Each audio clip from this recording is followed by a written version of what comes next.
Hello and welcome to State of Decay 2 Update 37, A Light in the Dark. With a multitude of improvements including brighter or darker nighttime, better flashlights, 2 brand new curveballs, and a new mission arc. To celebrate its release, we are going to be doing a full constant negative curveball run with negative effects set harder than Drake visiting a high school. And if you'd like to see episode 2 tomorrow, if we can get 500 likes in 12 hours, I'll make it happen. The difficulty as always is set to lethal, but this time we won't be using any boons. We'll be playing in the stunning Providence Ridge, and we'll be using the first random characters we roll. So please welcome Daniel, Karina, and Warburton. Daniel loves to knit, Karina is an artiste, darling, and Warburton likes to fix all bangers and that, innit bruv. But most importantly, he has an incredible immune system that'll definitely be useful. Together working as a team, they managed to claim the starter base without a blood feral ripping out their intestines. And for Karina's first task, she has to get the car up and running, leave it to the painter while the mechanic sits on his arse, properly scratching his bollocks. But before we get to the petrol station, I decided to just randomly search the back of this car. What's the fucking chance of that then, boys? That is mental. Technically, it's not needed right away, but if you've ever seen my driving, you'll know it probably very much is. In the petrol station, I get an energy drink, a sack of fuel, and a fuel can. But on the way back to the car, disaster starts to brew. No! You son of a bitch! It dies screaming. But unfortunately, that alerted everybody's least favourite crackhead. I drop off the sack in the car and even managed to figure out a way of refueling it from the top. Oh, you bastard. Well, they do say second time's the charm. Originally, I was planning on jumping in the car and using it to deal with the feral, but not wanting to sacrifice the engine, I decided to go toe-to-toe. I've obviously got no guns, just this little hatchet, and he's got an armoured head, and sadly just a pack of quavers to keep my lungs working. I hit him with the old butt and bash while he's in front of me tactic. After a dodge or two, I hit him again, but not wanting to waste that energy drink, I'm still relying on my snacks. I then remove the armour with the next swing of my hatchet, and after dodging another wild charge, one more hit sends him to Davy Jones. Although technically we're not near the ocean, but you know what I mean. With the car up and running, next up we got a scavenger site for materials. Firstly, I get a food resource at this fruit stand, then some building materials at this red warehouse. But first I gotta deal with its inhabitants.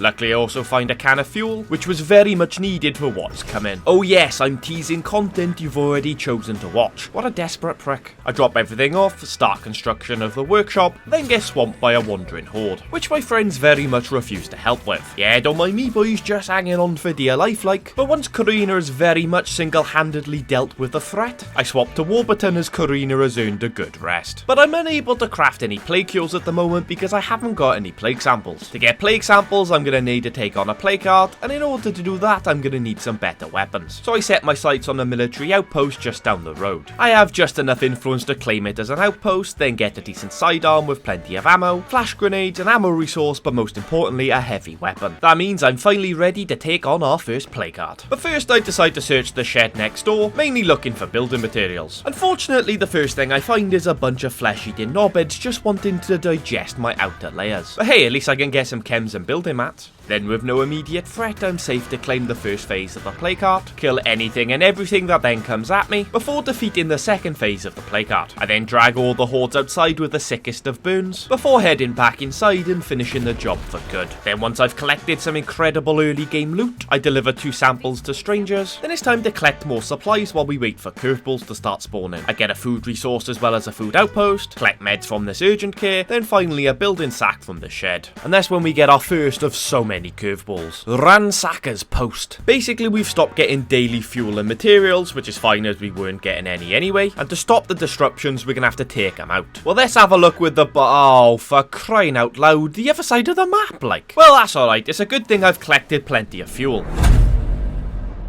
Bangernomics. My nemesis. Fuel consumption is heavily increased, it's gonna take ages to start the vehicles, and we have the stopping power of Ted Bundy in a sorority. Mix that with the fact night has fallen like Biden in a care home, we're gonna be in for a tough time. You might be thinking, you can't take the piss out of the President of the United States. Well, don't worry, I'll make a joke about that other geriatric you have running later in the video. On the way to the ransackers, I've gotta pull over as fuel is dropping quicker than I first expected, but luckily I'm able to find an extra can in the shed. I obviously brought a can with me, but trust me, I'm gonna need more than you'd ever expect. For example, when I get into Sawyer's Crossing, my fuel is back in the danger zone. I park it up a fair distance away from the knobheads, then run past, lobbing a firecracker through their window. I then hope to take cover on the shipping container if the angles allow it. There we go. Oh, shit in hell. Yeah, okay, yeah, they can definitely get an angle on me. Definitely get an angle on me. Looks like Warburton can shake off headshots, and he didn't even need to turn his head. What a man, doesn't even make a fuss about it. Just cracking on with the job at hand, which right now is dropping a second firework in this building. This time I take cover behind a much better suited object while the Horde start to devour the baddies. And while they're busy munching away, I decide to climb a tall ass ladder.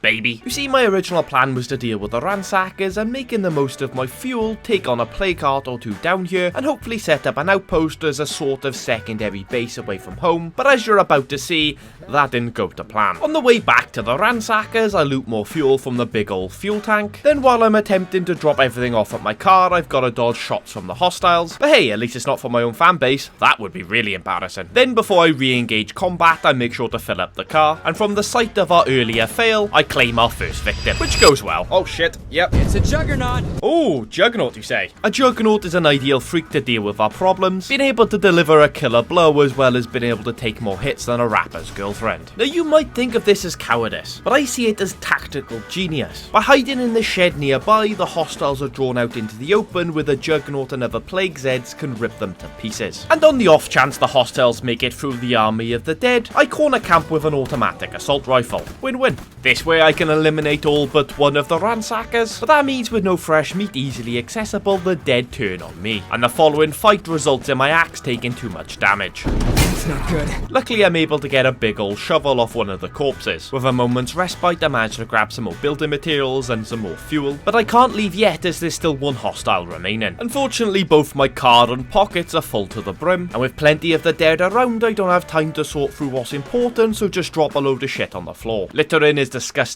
Should be ashamed of yourself, boy. Then it's time to deal with the hostile, who apparently is faking illness to draw me into a false sense of security, but even so, you can't survive these hands. I get another assault rifle and flash grenades from her friend's corpse, and smoke grenades from hers, and that's where everything goes horribly. A feral starts to chase me down as a screamer fills my ears. I take out the screamer and await the feral's charge, but it doesn't come. Thinking this is my chance to escape, I run back towards my car. Oh shit, there's a bloater! Oh my god, that is terrible. So I climb onto the big old fuel tank to take refuge, then attempt to deal with the feral from safety. Oh, not like that, not like that, not like that. Not only do I come out of that interaction with my life, but without taking any damage. Well, additional damage, that is. You know what, now is time to get the hell out of here. I even have chance to grab the fuel and plague samples, but there's one thing I've forgotten about.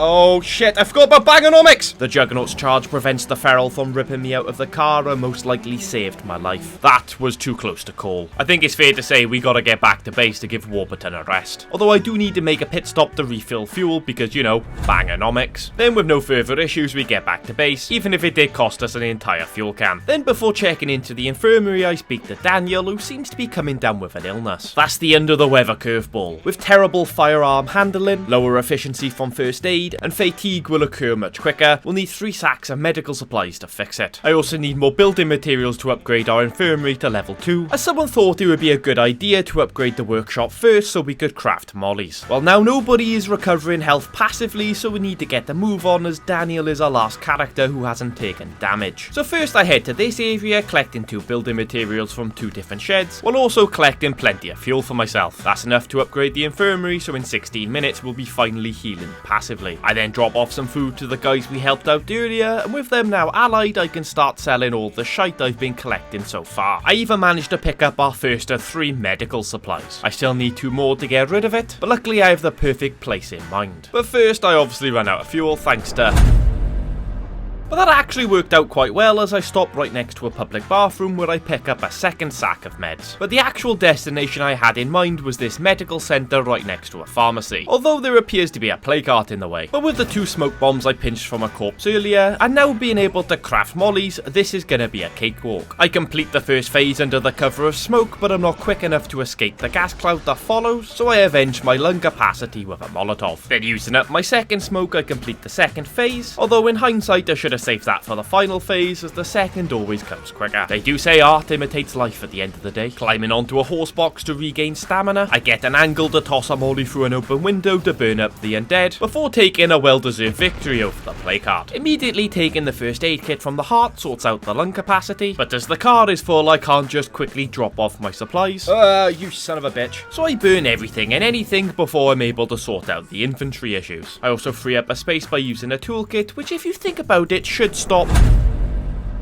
But sadly it doesn't, so just gotta crack on I guess. Unfortunately my cracking on means I've gotta deal with an infesting horde, which certainly didn't go as well as I planned. Oh you bastard! You absolute twat! And me being present and fighting them off still couldn't prevent the infestation from forming. How's that infestation there? I killed the fucking screamer! Well, you know what they say, don't use a shovel to complete a Molotov's job. I don't exactly know who says that, but I'm making it my new motto. Need to plant some daffodils in the garden? Don't worry about the shovel, grab a volatile incendiary device. Sadly, that's not the only horde I've got to worry about. Well, I've used up all of my stuff, so I got plenty of— Oh my god, where the fucking hell are you coming from? I try fighting them off, but a juggernaut is unfortunately part of the horde. So we gotta move quick. I certainly can't fight it with my current loadout, and I'm not leaving this place without a sack of meds. Let's hope we don't get any issues with. Unfortunately, I can't grab the meds quick enough and the hordes overwhelm me, so I've gotta retreat. I actually managed to lose them by looping around the building, but there's a second brand new curveball on the horizon. Wind is picking up from a chemical— Oh, of all the times to get that. You can always tell when shit is desperate when I'm using the crouch button. Then as I creep back into the medical center, our next curveball takes full effect. Smokestorm. An explosion at a chemical plant 6 miles away has brought a thick plume of smoke, massively reducing our visibility. Stamina will drain faster, radio support is unavailable, and we'll probably end up getting lung cancer if we don't get torn apart by a juggernaut. But perhaps the lack of visibility is helping to keep us covered. Seeing as the horde has now wandered off, I'm safe to search the pharmacy and collect ourselves some medical supplies. But I know the juggernaut is out there in the smoke, his breath is heavy and the ground shakes with every undead footstep. I creep my way back outside, still unable to see the foul beast, but I see my gap and it's time to take it. Unfortunately, it's not as quick as I'd have liked because— while still not knowing exactly where the juggernaut is, I managed to escape, although it's terrifying. Not knowing what's more than 6 feet ahead of you, a rogue bloater right now would spell disaster. Using nothing more than the mini-map and the lines on the road, I get to my next destination. A set of fuel pumps next to Rusty Rosie's diner. Yes, while also not being able to see shit, I'm also having to micromanage my fuel supply. Luckily, there's plenty to be had here. The journey back to base was insane. Over 1,000 meters of the unknown. Could the next corner spell disaster? One bump in the road could mean we die a horrible and agonizing death. But by some miracle, we get back with no incident. And after we've dropped off all of our supplies, we can finally get rid of the under the weather curveball. Taking back over is Karina, who hasn't had a chance to fully heal. I head off in search for more building materials. Being very, very careful, of course. I'll save you from watching the 5 minutes of literally watching a blind man drive, but when I get to my destination, it's already been populated by an enclave. But I'm still able to pick up building supplies, meds, and even some more Molotovs. And as I'm leaving, the smoke finally clears up. Unfortunately, I can't say the same for— which is especially a problem as next up we get to start the brand new mission arc that's just been added. A plea for help. And that plea for help has absolutely nothing to do with them setting up base right next to a placard. One of their friends is gravely injured and is in desperate need for a blood transfusion. So they ask if I'd be willing to collect the supplies they need from the ruined garage. I'll go and get the equipment you need. Right, where's it gonna be? Oh, Jesus Christ, Oh yes, we're gonna have to travel to the other side of the map to save a stranger, all while suffering from the effects of—